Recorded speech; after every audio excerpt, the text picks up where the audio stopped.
Hey, ladies and gentlemen, this is Carmine Sabia of For Explain America, and it looks like it's all over for Schumer. Time to call it a career. Time to go home.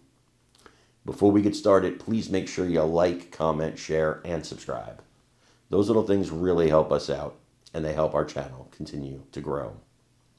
Only a matter of time. With AOC hot on its heels, Alexandria Ocasio-Cortez, she's probably going to defeat him if he stays in this thing for Senate, and he knows it.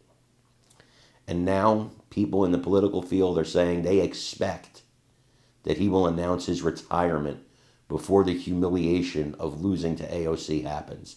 They believe before there's ever a campaign, this guy's going to retire. I believe it too.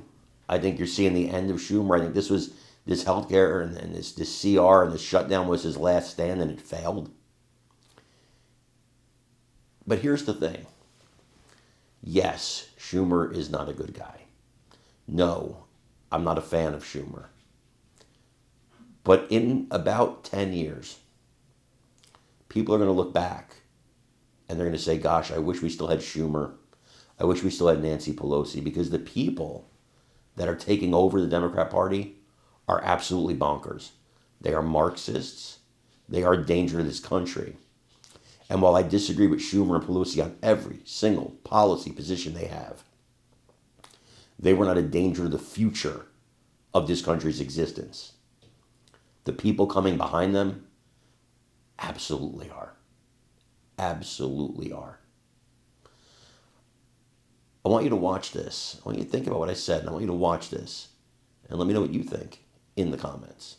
Had you not had the defense of the filibuster, before I let you go, I know you're not a gambling man, but does Schumer survive this? I mean, it seemed designed to insulate him from AOC, and if that was his goal, I don't think it worked.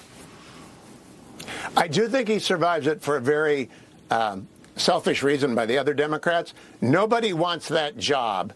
Someone's going to have to open the government again. He's already got a pincushion of arrows. And so there's nothing he can really lose. He is not going to win if AOC runs against him in 2028. I would not be surprised if he is announcing his retirement early in 2027 to clear the way. He's been in government for 50-plus years. Sometimes it's time to go home, and there's no reason not to use up a guy who's been beat up this badly. And, boy, has he been beaten up pretty badly. Yeah, 50 years. It seems longer.